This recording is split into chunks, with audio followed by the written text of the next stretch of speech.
I think the coolest part. Click on the little sandwich button, scroll down, you can see your members, all the events, but the mini master classes, that's what's going to set this apart, along with the master classes that are coming. But now you can click on the mini master class that you like. It's broken down into sections. You've got the process here. You can scroll down, watch the video if you want. They're not very long, they're about 5 minutes each. And you can go and click on the PDF, and there you have all the notes for that specific mini master class. To me,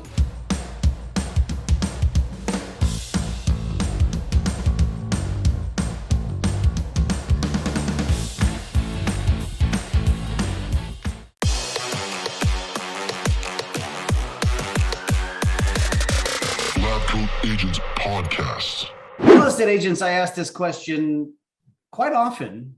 If you're not investing in real estate agent, having a front row seat and access to all of the data that you have access to, why aren't you doing that?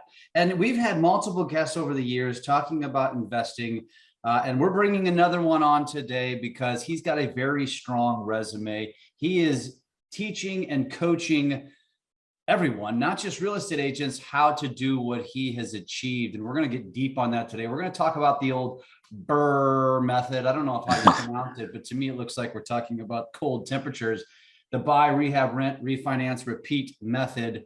I'm excited. I'm excited selfishly to learn from this gentleman today. So welcome to the show, Brian Grimes, founder of 24/7 Cash Flow University. Welcome to the show, brother. Thanks for having me. Appreciate it.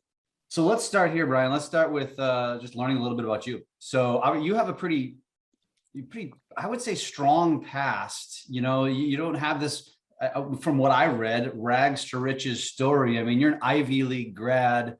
I think I read somewhere that you play basketball, if I'm not mistaken. Yeah. So tell us just about who you are and kind of what led you to where you are today. So I'm a Philly basketball, guy at heart. So I grew up in Philly in a C-class neighborhood, inner city, and during that Allen Iverson era. So loved basketball, grew up to be about 6'4", 6'5" by the time I was 13. Got good because I have a kind of an obsessive compulsive type of personality, which I've applied to real estate and is what's made me successful there too. But just, doing drills, getting better, getting taller. I became nationally ranked, top 10 in the country, and got nationally recruited. My first basketball game in high school was they flew us out to Akron, Ohio to play some guy named LeBron James in his hometown. And that was, 18,000 sold out at University of Akron. So that was crazy. A lot of good experiences. Basketball took me around the country, around the world to a degree, and then landed me at Columbia University, where I got exposed to just some incredible former athletes that became mentors of mine in the trading field for, options traders down on the New York Mercantile Exchange, to commercial real estate brokers that are and mortgage brokers that are, partners with Magic Johnson, TD Jakes, and the likes, Alicia Keys, Jay-Z's, doing big types of deals. And they gave me principles and knowledge that transformed the way that I thought about myself, really, and stopped viewing myself as a athlete and as somebody who could potentially make more money with their mind in finance than their body. So I got into finance really with the mindset of every dime I make, I'm going to pay myself first 10, 20%, whatever I can pay myself out of my income, and put it to real estate. And did that and kind of never looked back, and built that up to the point where I could jump into real estate full time and have been doing that. I think I retired myself from the 9 to 5 around age 30 and been doing real estate full time, ever since. Okay, I've got a bunch of questions. So first of all, I'm a sports nut, so I'm going to great. back. And our audience knows this. Anytime I interview anybody with a sports background, I have to ask a couple questions. So first of all, why, I mean, obviously you were playing basketball with some very big names. Clearly you were a big name. Columbia University is not exactly a NCAA powerhouse. At what point, obviously, I'm guessing you probably weren't chasing the NBA dream at some point. Like how'd that all transpire? I think it's a matter of kind of your environment. Like when I was growing up in the C-class neighborhood, inner city, and going to those local like Catholic schools, they were all black. The education was at a certain level. And when I started to get recruited for basketball, I'm getting pulled into the prep schools and the top schools because they happen to be the top athletics programs as well. But now you're getting pulled into environments where people are competing to win, to get a A. What did you get on that test? I got an A. I got a B plus. Oh, I did better than you. Type of a environment versus, oh, you got an A. You're not cool. So getting sucked into those environments. I mean, half of my graduating class went Ivy, the other half went Patriot League, and you get sucked into that. So, my mother in particular, and my father kind of got on board with it as well. She always wanted me to go to Columbia, and I was getting recruited by other schools, but she liked Columbia. And as I got more into the idea, I started to see the value outside of just basketball, because you can play basketball, but you can blow your knee out. In finance, when I started to do these internships for these guys, like this is the real story that transformed me, right? So I'm sitting on the floor of the New York Mercantile Exchange with this guy I'm clerking under, and we're in the Eddie Murphy and Dan Aykroyd, like trading spaces. We're sitting in the pits, right? And he looks at me, he says, "Brian, you want to play professionally, right? You want to play overseas or play in the NBA, right?" Like, yeah, I'm 22, 235, all muscle. And he's like, "How much do you think Kobe Bryant made last year?" And I'm like, "I don't know, 20, 30 million. He said, "I made 40 million last year." And I'm like, "Oh." He says, "You see that guy over there?" I say, "Yeah." He said, "He made 80 million last year. This is the effing NBA. I'm Kobe Bryant, and that's LeBron James." I don't know why he said that to me, right? Because this guy was pretty quiet. If you know traders, they're very locked in. They're very quiet, most of them, and especially when they're doing their craft. He didn't talk much, but he said that to me, and it kind of flipped my little world upside down on his head, because I started to think about that. Like, are these guys making more money than athletes? And they're coming in from 9:30 to 12, trading, going, spending time with their family, trading from a tablet remotely, and they're making more money than athletes. So it just changed the way that I started thinking. So as I got into Columbia more and more, and the different mentors, I just knew that there was life outside of basketball. You're not going to blow your knee out in real estate, right? You can play this game until you're 90, until you're off the planet. And I like the prospect of that. So I knew that it was going to be an option, but as I got older, it became more and more of something that I felt like I had to do, and I had the skills to do. It was a brilliant analogy that he used, because he knew exactly what he was doing, because it could resonate with you. Because I think that's what we're enamored by. It's the fame, it's the money, right? And the reality is what, I don't know what the statistics say, but it's 1 in millions to become a professional athlete. Whereas you probably have a much greater odds of maybe not being the 40 million or $80 million trader, but maybe being a 6-figure trader, easy 7-figure trader, right? That's pretty awesome. Okay, yeah. So that was pretty young. That was before you even went to Columbia that you had these conversations. No, this was during internships at Columbia. So early on, freshman year, sophomore year.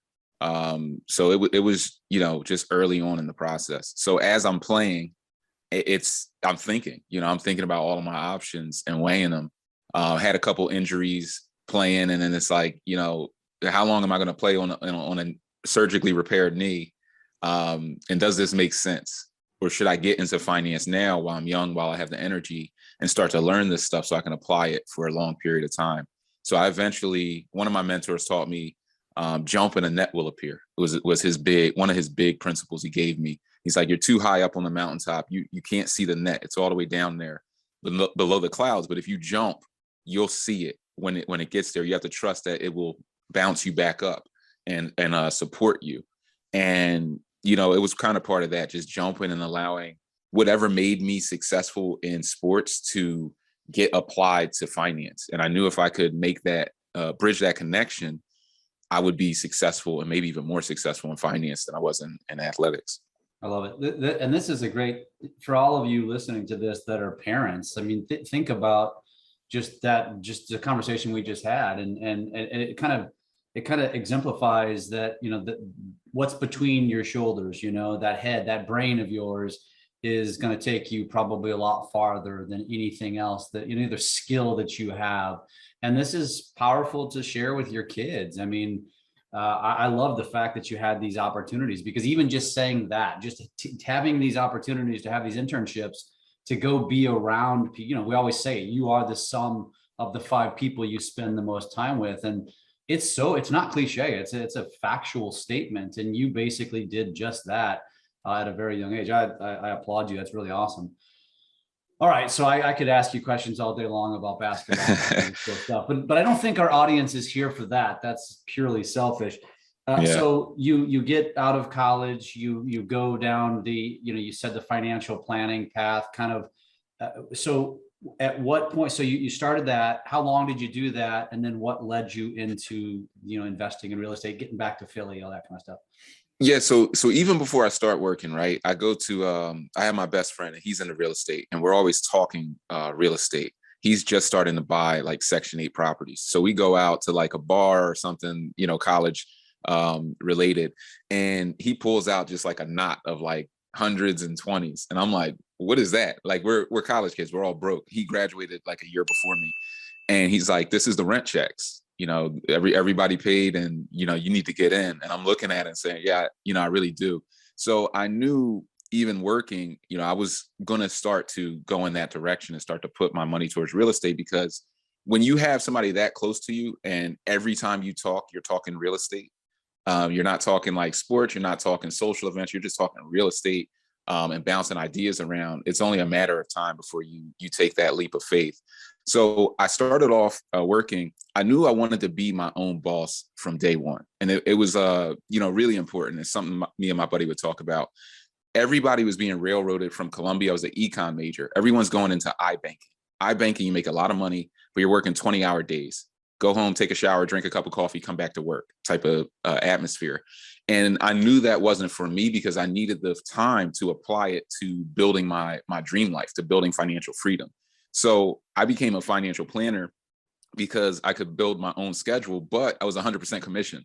I'm cold calling. I'm in my early 20s. I don't have some big network that I can tap into. So I'm in a 90% failure rate environment. Cold calling attorneys, whoever I can get on the phone, trying to sell insurance, annuities, 100% commission, didn't make a dime for my first 6 months. And going through that experience, surviving that, doing that for 2.5 years, it gave me what they call like rhino skin. Your skin becomes 12 inches thick. A bullet couldn't penetrate it. And you just become detached, I guess, from the results, the immediate results. You start to learn about this 2-month delay. If you put in energy today, 2 months from now, it will come back in the form of, cash flow or whatever you were looking for. And you start to trust that when you're in a commission-based environment. So going through that experience, the guys at the time would tell me, Brian, no matter what you do, because you survived this gauntlet, you're going to be successful from this experience because you're going to be fearless. And it did make me fearless. I went on to work at a high net worth boutique firm in New York, where we were managing 1.4 billion for about 300 wealthy families.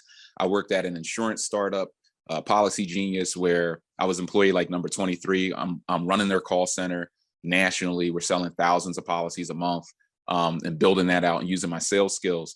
But the whole time, I'm fearless, right? I'm not attached to the 9-to-5 because I've already lived this commission-based job at a time where everyone was failing. The person you're cold calling next to today, they're going tomorrow. Like, they burn out. They didn't make the cut. They didn't hit the checkpoint to get to the next level. So going through that experience, I'm always saving money and putting it into real estate because I always viewed myself as my own boss. Even if I'm there working at the startup, I'm not doing a job. I'm networking with the engineers. I'm networking with the marketing people. I'm learning how the startup is run because I'm underneath the hood. I'm underneath the engine of this thing. I'm learning every piece and play so that when I go to build my real estate startup, I know exactly what pieces. You need the engineer here. You need the marketing people. You need the assistants. You need the VAs. You need all of the comptroller. You need all of these pieces to scale up an operation. So wherever I'm at, I'm learning just like I'm learning from these mentors from Columbia how to do my own thing and apply it to real estate. Which leads us to where. So at what point, so as you're building that, what was the jumping off the ledge point for you? It was the startup, really. When you work at a startup, they tell you you can show up to work in jeans and bring your dog. And you're like, oh, great. What they don't tell you is you're going to work harder than a 9 to 5. You're going to take the job home with you. You start working, 16 to 18-hour days. And it's fun. It's a fast-paced environment, but a question comes into your mind, which is, if I work this hard for myself, what could I accomplish? Knowing that 2-month delay, knowing how energy works and how money works, what could I accomplish putting this much time into my dream? So I made the jump there. I already had a couple deals under my belt. I'd already done a few gut renovations. So I took my money, bought 3 properties on a pretty much a kind of burnout block in Philly, my hometown, right in my backyard, really, in a C-class neighborhood. One was a burnout, one was a tear down, and the other was a shell.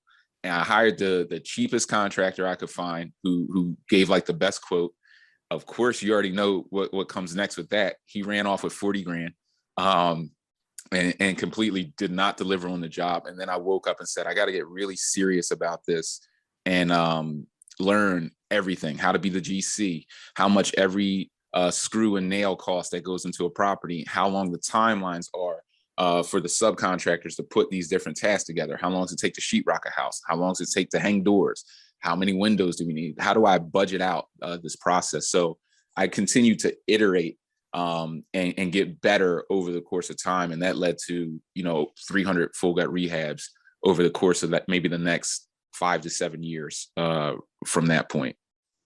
So let's back it up and let's talk a little bit about what you mentioned there. So getting started, because I think most people have yet to even get started, or they've done it and failed. I mean, I can probably write a book on failure more than I can success when it comes to this. Now, granted, in my defense, I did a lot of my investing back in 04, 05, 06, leading up to the crash, and just got smashed. And it pissed, it made me feel like, screw this, right? Now I'm back doing it again. That's a long history, but let's talk about that. So some strategy on getting started.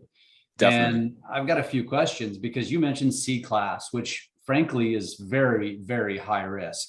But you have experience in that. So talk about kind of the psychology behind why you choose that C class. And then I want to get granular and ask you questions like, you mentioned you bought those 3 properties. Did you pay for them with cash? Because you probably weren't getting financing on them. And what does that take? So a couple questions there. Let's start there. Yeah. So let's start with the C class. So the C class, some can view it as riskier, right? And I would assume the cap rates will reflect that to a degree. There's a risk reward analysis. Hypothetically, the more risk you take, the more reward there is. So the cap rates in the C class are definitely juicier. Now, I'm very good at navigating the C class because I grew up there. And one of my mentors' principles was buy where you know, rent to who you know, and you'll always be successful. He said that's the simplest principle I could keep with real estate to protect myself. And what I took that to mean is buy in neighborhoods that are like the one you grew up in or that remind you of that, something you're familiar with, that you've been in before. Rent to people who are from a walk of life like you, or like you were when you were growing up or like you are now. And you'll be successful because you'll understand the neighborhoods and the people and what makes them tick and the issues that they face and how to do what really all real estate investors need to do, whether you're residential or commercial, which is pick winners. You got to learn how to pick winners, because at the end of the day, real estate and cash flow investing is all about picking good tenants. You can fall in love with HGTV and how to full gut renovate, but if you can't pick good tenants, there's no cash flow. You're going to fall behind on your mortgage payments, and the property is going to go kaput. So sticking with that strategy, I navigate the C class very well. I find that there are very high cash on cash returns. Like my first property, I did an FHA on, got a seller's assist. I put down $7,000. rented out the units. I was cash flowing $1,000 a month off of that property. And that was from day one. That was like my first deal. And that was because it was in kind of a B, C class fringe area where, you know, you could buy this property, a duplex, triplex for $130K and just cash flow the heck out of it. I also find that C class properties, because you can get them for lower than the inherent cost. And what does that mean? So the shells that I bought, the burnout, the tear down, those properties I was buying for $15,000 a piece. So when you're buying properties that low in cost in a major city, I'm buying them in Philly. It's the sixth largest city in America. And these weren't in the worst parts of Philly either. These were in just a marginal C-class neighborhood that I knew working class people will live in. People who work for the city, who work for SEPTA, who drive buses, who, you know, do these types of hardcore working class jobs. They're going to be able to live here. They'll be comfortable. They'll raise their family. So I'm tapping into those type of neighborhoods, but you're buying them for $10,000. You have to look at the inherent cost of the structure, the cost of the bricks, the cost of the just the shell, the frame of the property, and being tapped into those utility lines. It's like, I mean, today it's like almost $100K if you bought a land lot and tried to do that. So when you're buying it below the inherent value, there's already a value, like a $90,000 value there, because these assets, similar to stocks, they return to their natural inherent value over the course of time. So when you do the C-class investing, what I've found is if you can buy low and then learn how to be your own GC and build low, build at cost, pay the labor directly, pay the cost of construction directly, and buy extremely low from auctions, sheriff sales, wholesalers, you can get in these properties. You can get paid to build them through cash out refinances and the BRRRR strategy, and then they'll double or triple in value. So your net worth is going to skyrocket. Like my first deal I bought for $130K, it's worth $300,000. And all I did was hold on to it. Like I promise you, I didn't put a ton of work into it. I painted the walls, swept the floors, and handed over the keys, collected cash flow, and it doubled or tripled in value. And you can get that in the C class. It's harder to get that when you're buying them in the A class at the top. Right. So I look at risk a little bit different, because to me, it's riskier to buy high and deal with a tenant pool where I can't Section 8, I can't do some of these different tenanting strategies like co-living that I like to do. And those tenants at the top, they're going to lose their jobs first in the recession. Those assets are going to suffer the hardest in a recession. My assets, those people are moving into me. You know, they're moving into my properties in a recession. So I'm kind of building a model that is a bit more recession proof and looking at the long game in that sense. So my risk analysis tells me these are actually the safest assets because I could buy them lower, get more appreciation, bet higher cash flow, and I can survive the recession with Section 8 tenants on these properties. So it for me, it's been a win-win. And also it matches, lastly, my community, focused, mission focused purpose. I have the skill set, right? A 20,000 square foot warehouse, 150 contractors, best contractors in the city. I can go flip properties like anywhere in the country.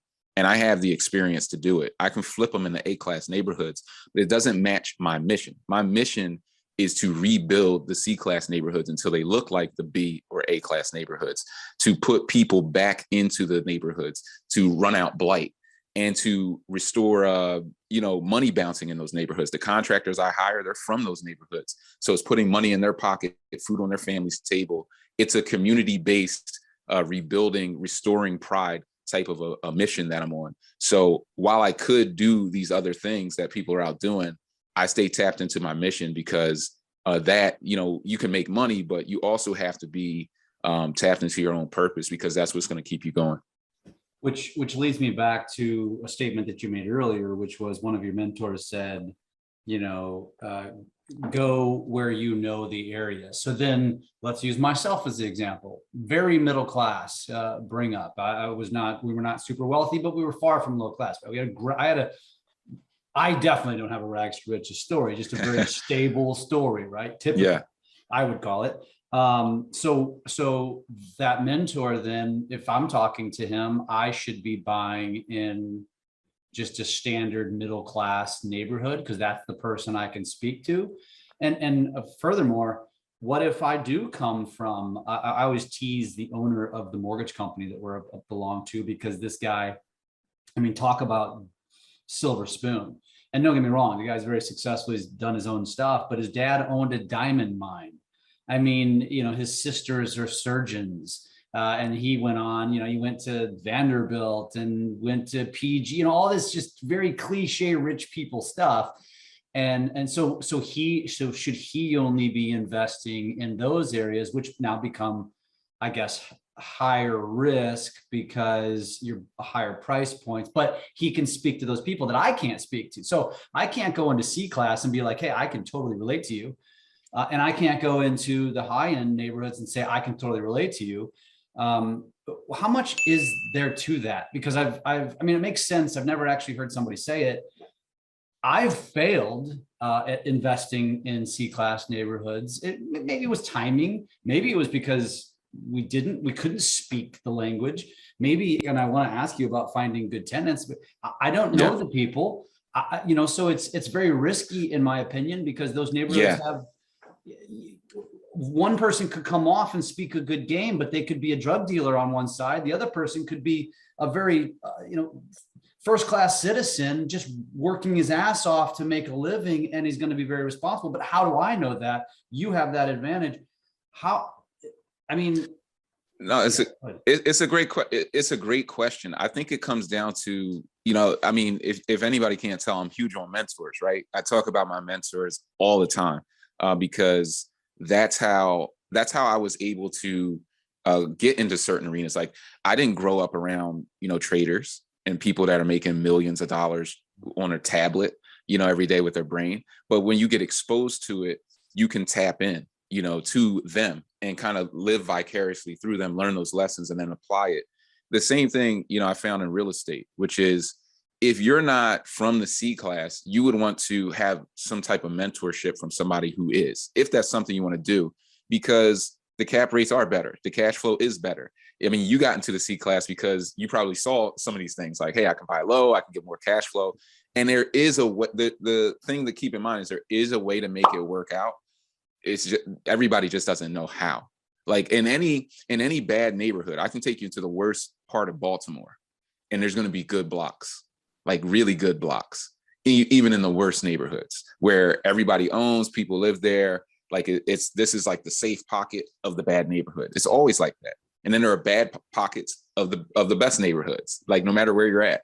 So it's just learning how to navigate. So I would say for me, it made me successful because at that time, while I had mentors that could give me knowledge, they're busy doing their own thing. And when I'm getting started in real estate, we didn't have, this platform and other platforms out there like decades ago.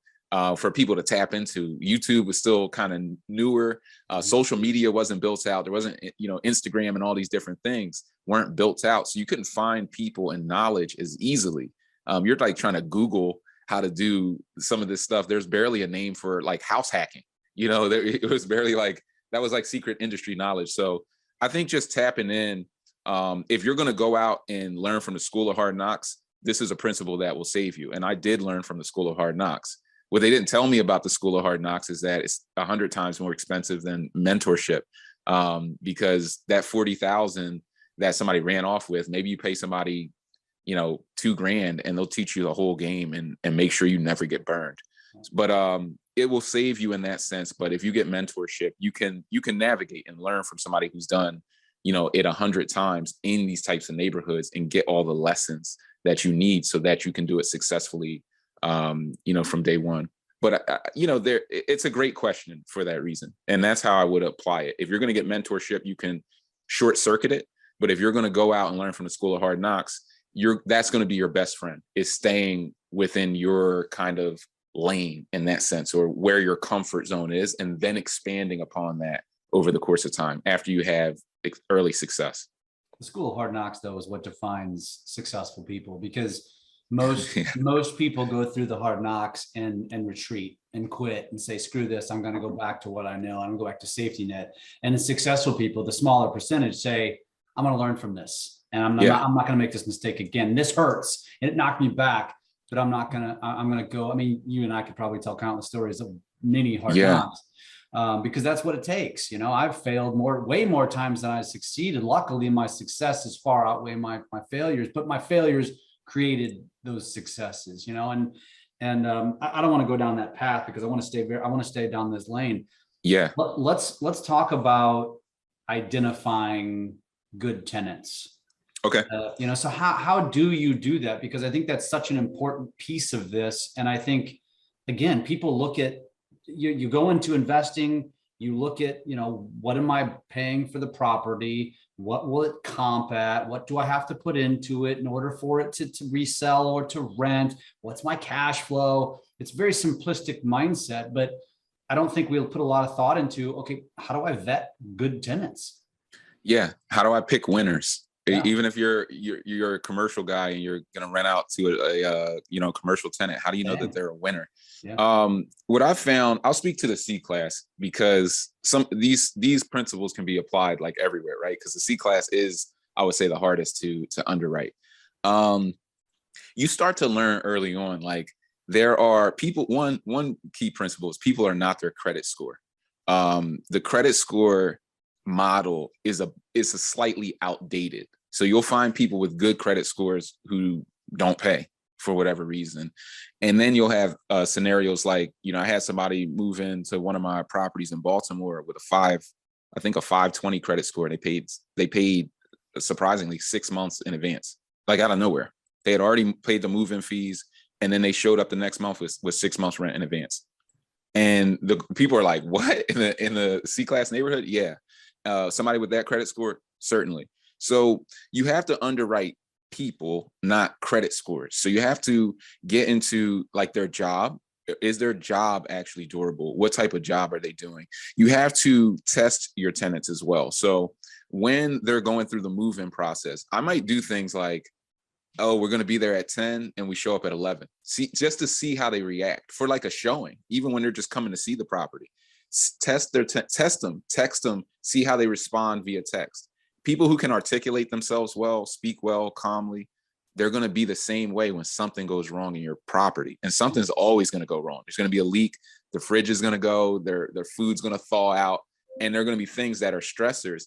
If they don't articulate themselves well or speak well when there's no stressor, that is a major indicator that this is not going to be somebody you can manage when things are going on with their job, money's coming up short, they have to be on some type of payment plan. They're going to get even worse. So you start to pick up on some of these micro warning signs as you get better at underwriting. A good thing if you're underwriting Section 8 tenants. A lot of people have this question. I love Section 8. It's like the best thing since a government muni, right? It's just the government paying you a check every month, but they're going to destroy the property, aren't they? Well, here's a quick tip that I learned. If you get somebody to give you the voucher, they're going to move in, you're kind of moving them through the process. Before you move them in, before you complete that transaction, what you want to do is do a surprise pop-up visit. So you want to come to their property. Hey, I'm 10 minutes away. We just need to do a quick inspection of your current residence. Okay. Usually you're going to get the yes. They're sitting at home. Go to where they're living before they move into your property. Pop-up inspection. Don't give them any time to do anything. And even if you gave them 2 hours, they won't clean a thing. If they live filthy, they're gonna show you the filthy property because they don't see anything wrong with it. But if you walk in that property and you could eat off the floor, that's how they're going to take care of your property. People, once again, in underwriting people, not socio-demographic area, there are very wealthy people who live filthy. Yeah. And there are very poor people who live pristine. That is not a byproduct of how much money you make. It's just how you were raised. Yeah. Like my father was like a drill sergeant, right? Like army cleaning, scrub the tub with bleach and almost a toothbrush, like a little scrub brush. And that's how we were raised. So that's how we live. And it doesn't matter how much money I'm making at the time. It's just a comfort of living and what you become accustomed to. So you start to underwrite and look for good people that are easy to deal with when things go wrong, articulate themselves well, speak well, that live in a certain way and will take care of your property the way that they're taking care of their current property. And you can throw little tests at them and different things. I mean, I could go into it kind of all day, but there are things that you pick up over the course of time. What you don't fall for is just the early impression. Like, you know, I'll run on this quick story because it's kind of funny, but it's kind of crazy too, right? So I had this tenant, one of my first tenants that I did the eviction for, and she's like, "God bless." Like after every text, "God bless you," and you know, I don't, you know, go to church, everything, that's fine, but "God bless" after every text like appears very like, you know, nice and down to earth. She was what I call a professional tenant. And you need to check for this too. Facade? You need to. The God bless was a facade. Is that what it was? It was a facade, right? She's a professional tenant. So as I'm learning more about underwriting, I'm learning, and I go in, I'll check the municipality for eviction history, but I'll also dig through the case, which is another level of underwriting that people don't do. I don't just care if you got evicted. Some people get evicted. I want to see, did you file petitions to stay and every motion to stay that you possibly could? Because now you're approaching what I call professional tenant, which means you know the landlord tenant laws better than my attorney. You know, so I want to see these things. She's a professional tenant. She waits, she files every motion to dismiss, every motion to stay. She waits until the day before the lockout, knocks on the neighbor's door. "Miss Jones, I have nowhere to stay tonight," which was a lie. "Nowhere to stay tonight. Can I just crash on your couch? I'll be going in the morning." Miss Jones lets her in. And Miss Jones is a tenant of another landlord on the block that I know. Miss Jones wakes up, the lady's gone. And Miss Jones's pocketbook is gone. And all of her money and her wallet, her ID. Like, not only did somebody take your money, but all of your things.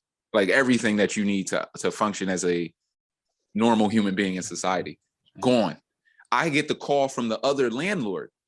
"Your tenant, she stole my tenant's money. Now my tenant can't pay the rent." So this tenant was so bad that she stole another tenant's money, and that tenant went delinquent on the rent. Like it's the craziest thing. I was just like, oh my goodness. So you start to learn to not also fall for these facades, but to look behind it. What could you have done better to catch that? What can someone do to catch that? Learn about landlord tenant law.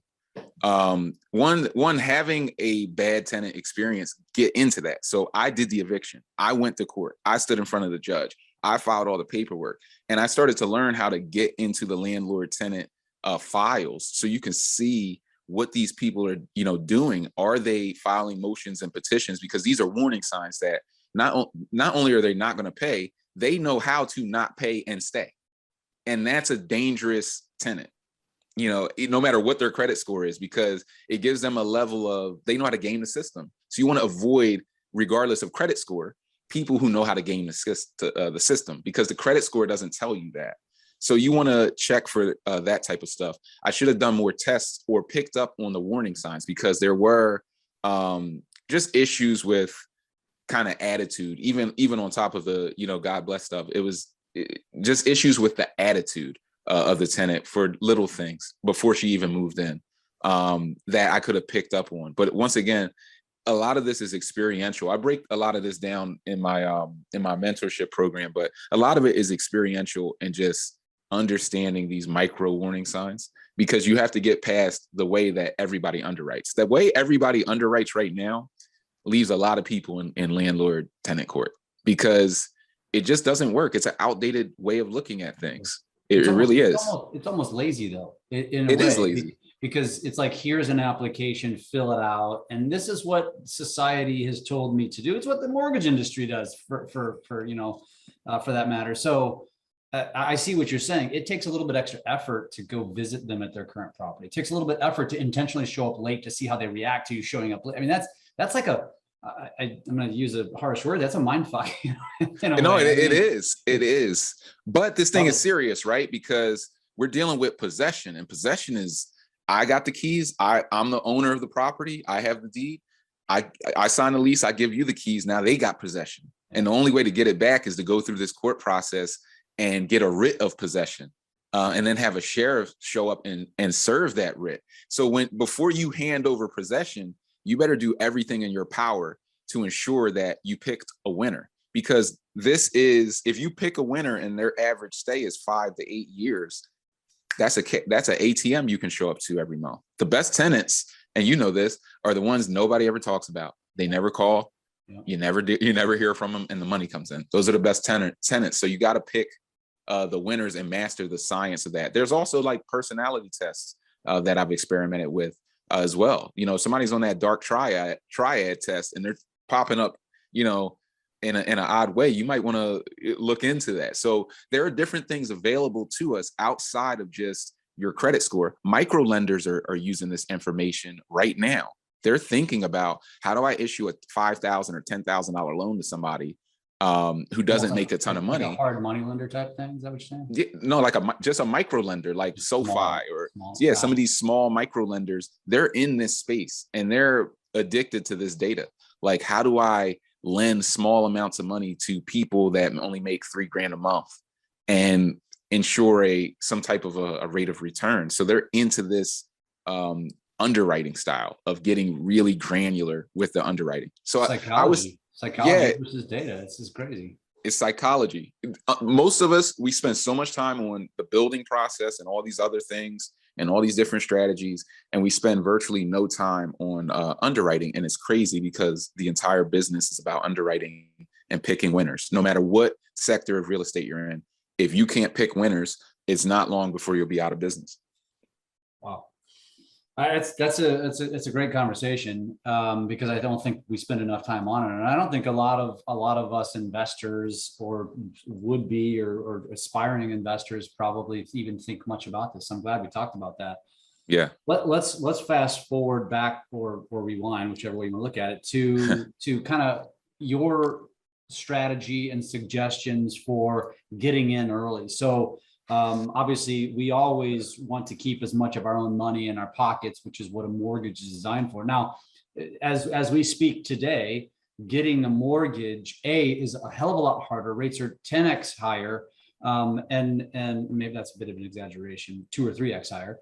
And getting a second home or investment property loan is damn near impossible, and you're paying points because it's just ridiculous. So. Let's talk in today's terms versus maybe what it was like 5, 6, 10 years ago. You know, what is your strategy or suggestion to someone who says, okay, I want to buy? How do you advise someone to get into the game? I think, well, it depends on who you are, right? So I'm one person that you'll hear say, I love the BRRRR strategy. It built me massive wealth, but I'm strategy agnostic. And I believe in having multiple strategies, because I look at this, you're a sports guy, I'm a sports guy. If you're playing football, you don't want to sweep right into a blitz. If you're playing basketball and they're 3 feet off you, you're shooting the ball. If they run up on you, you drive around them. You need to be able to adjust to the market. So one, it depends on what the market's doing, what the strategy is. If rates are going up, for instance, if rates are going from a 4%, 4.5%, or 5% for a non-QM loan for the brokers out there who know the non-QM, non-qualified mortgages are, to 7.5% to 8%, right? And I'm an investor, I'm going to start looking at creative financing. I'm going to start looking at things like subject to, and finding people who are experiencing this market pain and are in pre-foreclosure potentially. And can I take over an existing mortgage payment on somebody who was a owner OC and has a 3.25% mortgage? Because isn't that the gold now? Mm-hmm. Isn't that where I need to focus my money, especially if I'm trying to get started and I have little to no cash and bad credit or no credit? Shouldn't I be looking at creative financing like lease purchase options, sandwich lease options, land contracts, subject to, and all of these advanced creative financing strategies?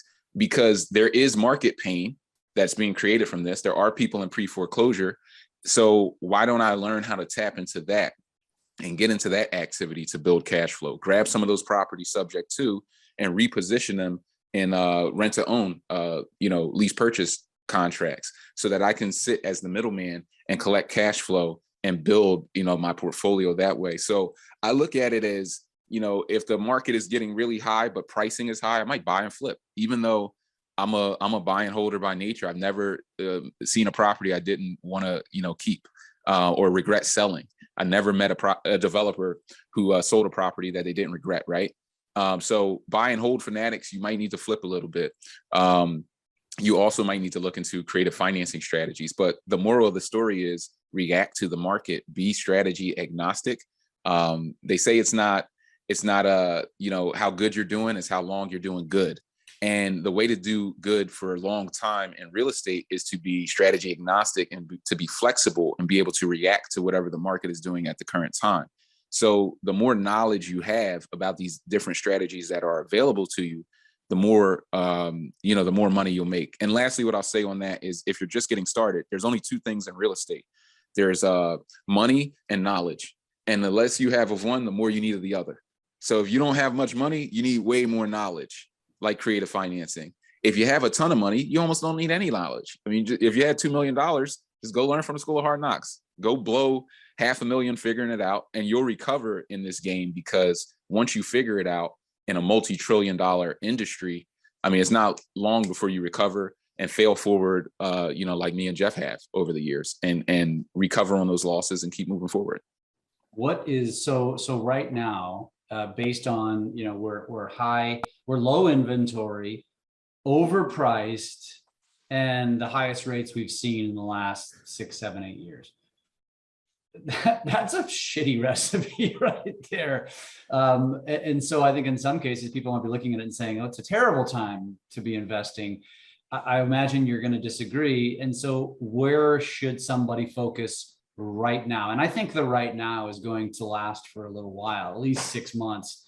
Barry Habib, who we follow, MBS Iowa, is predicting rates will dip again, but probably not to the end of the year, maybe even first quarter of next year. So there's some time here. Right now, what should somebody's strategy be?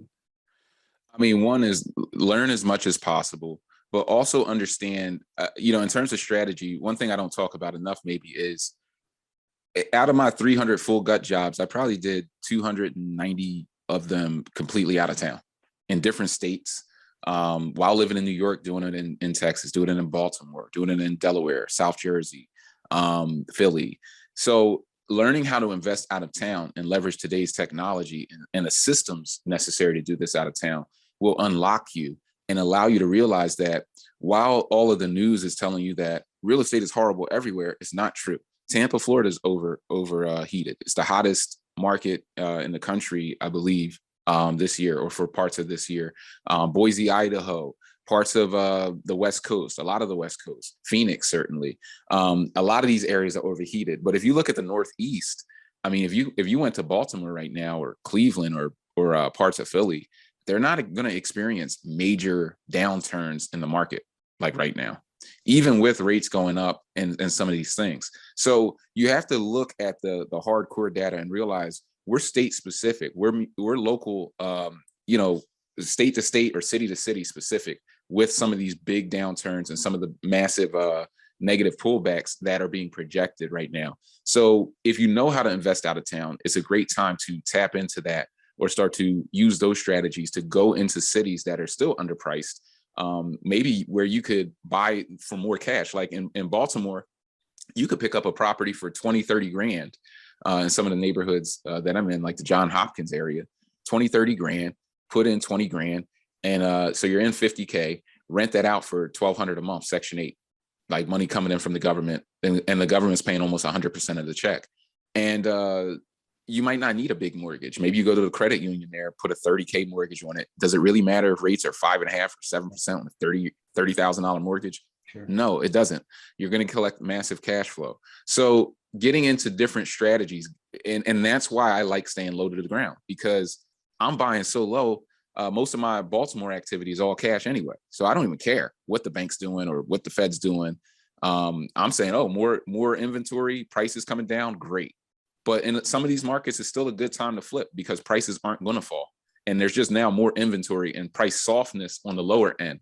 So on those shells, the price is going from 60,000 back to 30,000. And it's increasing what I would call the developer spread, which for me, a developer spread means if I can buy it for 50,000 or less, and the after repair value is 250,000 or more, I have a $200,000 spread to operate in as a developer. And I can make money there because I can build it for 100K and do a cash out refi of 30, 40,000 and recycle my capital and keep running and making more cash flow. So A lot of things, more knowledge, tapping into. Where do you suggest they go get the knowledge? I mean, look, I would always recommend myself, right? So if you want to tap into, my knowledge and my program, I'm pretty easy to find. I'm all over social media. But it's not for what I do. There aren't many of me, right? There's not many guys who grew up in a C class, happen to get really good at basketball, grow to 6'7", and go around the world and land at Columbia, and then go back into these neighborhoods and show you how to turn them around and make massive amounts of money. So if that's something that resonates with you and your mission, you can always tap in, to me. But I think just not watching the news, not necessarily getting into the big media that is really talking to the mass majority of owners of real estate, which we're investors and we think of ourselves really highly. We represent 1/5 of the ownership of real estate in America. And a lot of those people are like massive investors, like a BlackRock. So yeah, they're talking to the 4/5, right? They're talking to the average American out there. So they're giving them the warning signs that if you're going to buy a house just to live in, it's a really horrible time. But as an investor, that's not necessarily true. I love it. I almost was, as I'm sitting here thinking and talking to you, I almost feel like we need to do a round two. We need to do a second episode because you just opened up another can of worms, which we don't have time for. Which, number one, I would like to talk more about your university 24/7, give you a chance to talk about that. But also, you just opened up that can of worms of out of state. Well, everything that we just talked about vetting a tenant. Now, okay, now that I can't just go fly to Baltimore and go do a pop by, right? So now there's a whole other level there because there is some risk. Now I'm buying in a neighborhood in a city that I have no experience in. I assume we're doing probably some FaceTiming walkthroughs. You probably have local realtors. I have done some interviews with other people that do this, but I wouldn't be mind if you're open to it. Do maybe a second episode. No, definitely. Okay, definitely. We can keep talking about this, but in the meantime, because obviously when you're listening to this, you're going to have to wait another week to listen to the second one based on when these are released. So tell our audience in the meantime how they can find you, how they can connect. No, definitely. You can find me on YouTube. I drop a lot of free content on YouTube. Brian Loves Cash Flow. And it's easy to remember because I'm in love with cash flow, right? Brian Loves Cash Flow on YouTube. On Instagram, Brian Grimes _247 Cashflow University. You can find me on Facebook, Brian Grimes. Pretty easy to find. You can Google 24/7 Cashflow University and you'll find me. And if you want to tap into a free training, I put together a really cool free training for you guys. So on www.workwithgrimes.com/cashflow. workwithgrimes.com/cashflow. And you can tap directly into free trainings that I put together for you. You can text me. We can hop on the phone one-on-one to discuss how you can get started from like zero, no money. You don't even need credit to do this stuff. And I know people have heard of that and think it's weird, but trust me, this game is crazy and the knowledge out here is insane. Right now, you can really get out and get started with little to no cash and no credit at all. So if you want to, if you tap into any of those resources, they're all backlinked. So you can always tap into that free training, whether it's YouTube, Instagram, Facebook, and then, get a hold of me, shoot me text, and we can talk one-on-one for anybody who's interested in going to the next level. We also have a program where we build properties for people in Philly because I have a huge base in Philly, 150 contractors there. So we can buy you, help you to find a property, connect you with the different lenders that'll give you 100% of the capital to acquire and rehab these properties, and really get granular with you, build a property for you, help you to tenant it, and produce massive amounts of cash flow. We have students from all over the world, not even inside the country, that are tapped into this and having properties built for them and getting some U.S. real estate and cash flow. Because real estate is crazy everywhere, right? So we have some really good opportunities here to the point where people outside of the country are tapping in. Love it, man. I love it. Well, I tell you what, it sounds like we are going to just bid adieu to this first episode, and I'll see you on the second one. Appreciate it. I'm so appreciative that you have me here. Thanks, brother. Thank you.